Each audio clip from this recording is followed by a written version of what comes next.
Who are you connected to? Hi, I'm Reverend Dan, Methodist minister in Bognor Regis, Feltham and Westergate. This month I'm reflecting on what I've been learning through lockdown, and I'm encouraging you to do the same.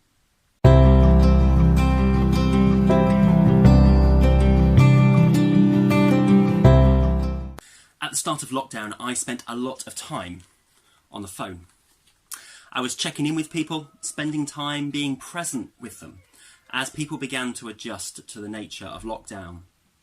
Many people in my churches have been shielding, and lots are not on the internet. Some chose to self-isolate, and so from the start I could see how regular phone calls were going to be incredibly valuable during lockdown. So we reorganised the church pastoral system to ensure that everyone would have at least one assigned regular contact, and encouraged everyone to be regularly contacting each other to share fellowship, friendship and maintain relationship. The hands down thing that I hear as I call people now is that people have most valued these phone calls that they've been receiving from each other. People have shared how during lockdown it's offered the opportunity to get to know each other better. People who live on their own have shared how the phone calls have helped break up their day and left them feeling less alone, that they feel valued, loved, thought about. That has not only helped maintain relationship, but they've actually grown and deepened. What does this mean I have learnt? I think it's shown me just how essential relationships are for human well-being. That we need one another. That God has created us to be in relationship with one another.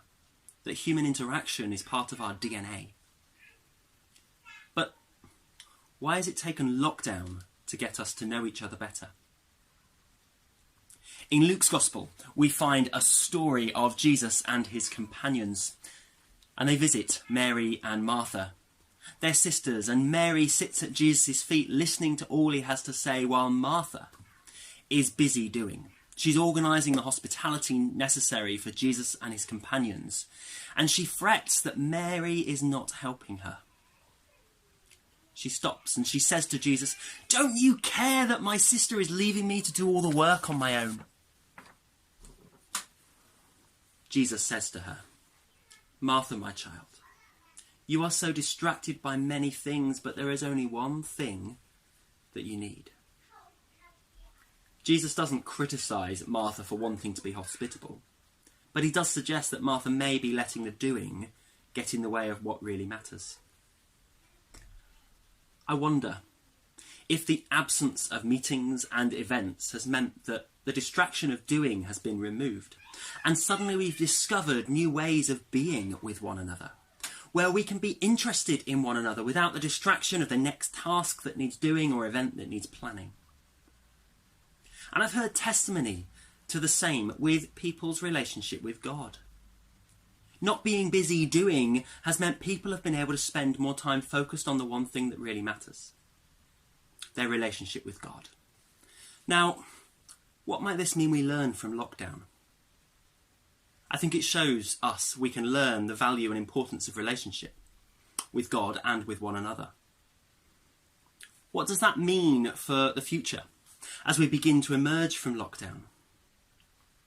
I'm not suggesting we shouldn't have face-to-face activities and events, but I do find God's Spirit challenging me to reflect on what may need to change, what we may need to do differently to keep relationship with God and one another as the one thing that matters. What ways of being together can we discover that do not tie us up so much in doing that we can't be?